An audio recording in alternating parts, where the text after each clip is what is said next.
ಕೊಲೆ ಕೇಸ್ನಲ್ಲಿ ವಿಚಾರಣಾಧೀನ ಕೈದಿಯಾಗಿ ದರ್ಶನ್ ಕಂಬಿ ಎಣಿಸುವಂತಹ ಪರಿಸ್ಥಿತಿಯನ್ನ ತಂದಿಟ್ಕೊಂಡಿದ್ದಾರೆ. ಪ್ರಕರಣದಲ್ಲಿ ದರ್ಶನ್ ವಿರುದ್ಧ ಪ್ರಬಲ ಸಾಕ್ಷ್ಯಗಳು ಸಿಕ್ಕಿದ್ಯಾ ಈಗ?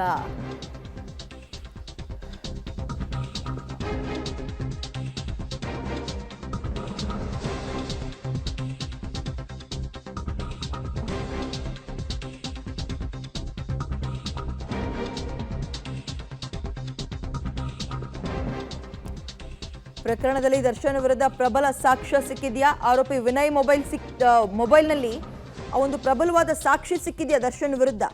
ಆ ಸಾಕ್ಷಿ ದರ್ಶನ್ಗೆ ಮತ್ತಷ್ಟು ಸಂಕಷ್ಟವನ್ನ ತಂದೊಡ್ಡುತ್ತಾ? ಪಬ್ಲಿಕ್ ಟಿವಿಲಿ ಎಕ್ಸ್ಕ್ಲೂಸಿವ್ ಮಾಹಿತಿಯನ್ನ ನೋಡ್ತಾ ಹೋಗೋಣ. ದಾಸ ಅಂದ್ರೆ ದರ್ಶನ್ ಅವರ ವಿರುದ್ಧ ದೊಡ್ಡ ಸಾಕ್ಷ್ಯ ಸಿಕ್ಕಿದ್ಯಾ? ವಿನಯ್ ಫೋನಲ್ಲಿ ಏನ್ ಸಿಕ್ಕಿದೆ ಹಾಗಾದ್ರೆ? ಒಂದೊಂದನೇ ನೋಡ್ತಾ ಹೋಗೋಣ. ಕೊಲೆ ಕೇಸ್ನಲ್ಲಿ ನಟ ದರ್ಶನ್ ಜೈಲು ಪಾಲಾಗಿ ಇವತ್ತಿಗೆ 12 ದಿನಗಳಾಗಿದೆ. ದರ್ಶನ್ ವಿರುದ್ಧ ಪೊಲೀಸರಿಗೆ ಬಹುದೊಡ್ಡ ಸಾಕ್ಷ್ಯ ಲಭ್ಯ ಆಗಿದೆ ಅಂತ ಮಾಹಿತಿ ಇದ್ದು, ವಿನಯ್ ಯಾರಪ್ಪ ಅಂತ ಹೇಳಿದ್ರೆ ಈ ಪ್ರಕರಣದಲ್ಲಿ 10ನೇ ಆರೋಪಿ ವಿನಯ್. ಈತನ ಮೊಬೈಲ್ ಚೆಕ್ ಮಾಡಿದಾಗ ಪ್ರಬಲವಾದ ಸಾಕ್ಷ್ಯ ದರ್ಶನ್ ವಿರುದ್ಧ ಸಿಕ್ಕಿದೆ ಅಂತ ಮಾಹಿತಿ ಸಿಗ್ತಾ ಇದೆ. ಏನಿರ್ಬೋದು ಹಾಗಾದ್ರೆ ಪ್ರಬಲವಾದ ಸಾಕ್ಷ್ಯ?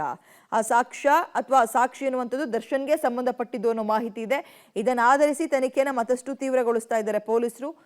ಸೊ ಇದೀಗ ಎಲ್ಲಾ ಕಡೆಯಿಂದಲೂ ದರ್ಶನ್ಗೆ ಟೈಮ್ ಕೆಟ್ಟಂಗೆ ಕಾಣಿಸ್ತಾ ಇದೆ, ಎಲ್ಲವೂ ಸುತ್ತಾಕೊಳ್ತಾ ಇದೆ. ವಿನಯ್ ಫೋನ್ನಲ್ಲಿ ಹಾಗಾದ್ರೆ ಇರುವಂತಹ ಸಾಕ್ಷಿ ಆದ್ರೂ ಏನು? ಇದು ಕುತೂಹಲ ಮೂಡಿಸ್ತಾ ಇದೆ. ಗ್ರಹಚಾರ ಕೆಟ್ಟರೆ ಹಿಂಗೆ ಅನ್ನೋದಕ್ಕೆ ನೋಡಿ ಒಂದು ದೊಡ್ಡ ಎಕ್ಸಾಂಪಲ್. ಯಾರು ಕೂಡ ಊಹೆ ಮಾಡಿರ್ಲಿಲ್ಲ ಈ ಒಬ್ಬ ನಟ ಇಂತಹ ದಿನಗಳನ್ನ ಕಳೀತಾರೆ ಮತ್ತೆ ಅಂತ.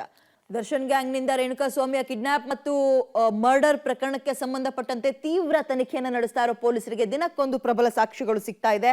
ಪ್ರಕರಣಕ್ಕೊಂದಷ್ಟು ಬಲ ಸಿಗ್ತಲೇ ಇದೆ.